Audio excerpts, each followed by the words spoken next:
Canice, thanks for joining us. Is that the biggest goal that you've scored in your career so far? Probably up there in the grand scheme of things. The first goal I scored for Oxford United was probably the same sort of feeling. Um, I felt like we probably when they went down to 10 men, should have created more going forward from not only just from the forward but from us giving them the ball to go and make something happen. But they've stuck in it, and they're a good side. I think that everyone saw that tonight. They battled and put us on the back foot right from minute one. But yeah, I'd probably say that's one of the biggest, if it pays off in the long run. Yeah, it's important to say that it is definitely not over until it's over as well. So, but we'll go through the match in just a minute. But I think it's important to focus on that goal. What's going through your head? Because it's a great header. Just talk us through it. Well, George put the ball in the box, and I saw Isaac, and I think it was Isaac at the front post, and I just thought, just don't go for it. If you go for it, then the plan isn't going to work. And then after he didn't go for it, and I was on the end of it, I just thought, just get it on target. If the keeper saves it, he might parry it to someone else. But apart from that, and it just felt like it took an age to go in when I was watching it. Highly charged game, highly emotional game. Both teams knew the gravity of it, albeit Hereford have an extra game.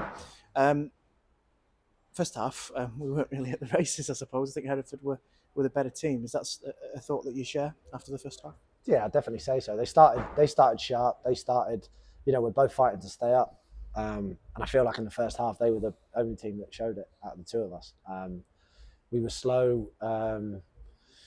We didn't play. We also, when we went long, we were too, sorry. When we went long, we were too expansive. So it meant we couldn't land on second balls.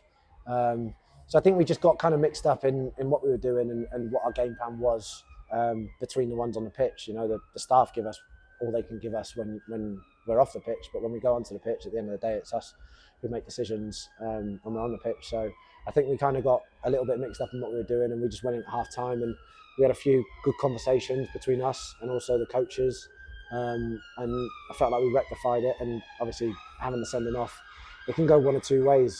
Alfreton had a man sent off, and I felt like they still looked like they had 11 men on the pitch on Saturday, and Hereford had a man sent off, and I think better pitch, better conditions for us. We like to get the ball down and play, so I think it kind of favoured us, and it kind of paid off in the end. Yeah, exactly. But to turn it round, even just mentioned this to Andy Ballard actually, but even the actual second yellow for the player that got sent off, it was our creation, if you like. I think Zach McEachran would have gone through and scored if you're a betting man. But to turn it around, to have the mental capability to go get stuck in again and put in one hell of a 45 minutes, the lads must be absolutely buzzing like that. What's the mood like in the changing room? Yeah, no, it's good. Obviously, we know it's not done yet. We've got 2 more games left, and we know that Hereford have got 3, so we know it's not done. We've given ourselves the best chance, especially since I've come in the building. We've been unbeaten in the last 4 games, and as a team, the team have been unbeaten in the last 8, I think. So yeah, we've given ourselves a great chance at it, but like you said, it's not done yet.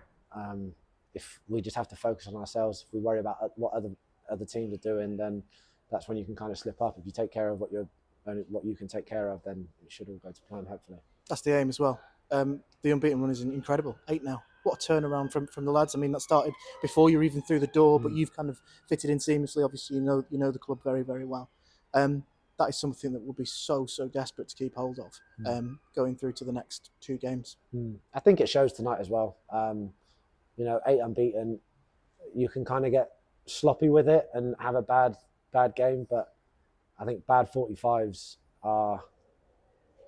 they come quite often in football, especially at this level, and it's just about kind of putting yourself in a position where if you've had a bad 45, especially if it's in the first half, then you're still in a position to win the game. And we didn't have a great first 45, and we were only 1-0 down, and we managed to play better in the second half and get 2 goals and ultimately win the game.